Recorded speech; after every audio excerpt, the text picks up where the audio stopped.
மூணாவது மனுஷன் உள்ள விடாத, குடும்பத்துக்கு அது கணவன் மனைவிக்குள்ள மாமியார் மாமனாரே வரக்கூடாதும்பாங்க, அம்மா அப்பா வரக்கூடாதுன்னு சொல்லுவாங்க. ஏன்னா அவங்களுடைய சண்டை சச்சரவுகள் கொஞ்ச நேரம் இருந்தா கூட இரவு நேரத்துல அவங்க 2 பேரும் சந்திச்சு பேசுறப்போ, மனம் விட்டு பேசுறப்போ அது ஒண்ணு சேர்ந்துருவாங்கன்னு. அது ஒரு காலத்துல ரொம்பவே நல்லா இருந்தது, ஆரோக்கியமாவும் இருந்தது. இப்ப கணவன் மனைவி அடிச்சுப்பாங்க, கொஞ்ச நேரத்துல அடிச்சுப்பாங்க. ரொம்ப ஒரு மாதிரி விரக்தியில அந்த பொண்ணு இருந்தா கூட அம்மா அப்பாவுக்கு அன்னைக்கு வந்து லெட்டர் போட்டு தான் எழுதணும்.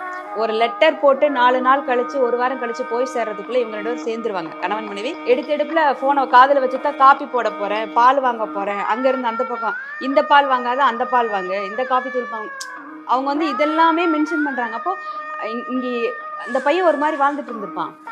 இவங்க ரொம்ப உள்ள இன்டர்வியூ ஆயி ஆயி ஆயி பாத்தீங்கன்னா ஒரு லெவலுக்கு மேல பாத்தீங்கன்னா, என்னடா எல்லாத்துக்கும் பெட் கவர் முதல் கொண்டு அம்மா சொல்ற பெட் கவர் போடுற அளவுக்கு இங்க பொண்ணுங்களை இருக்கதான் செய்யறாங்க.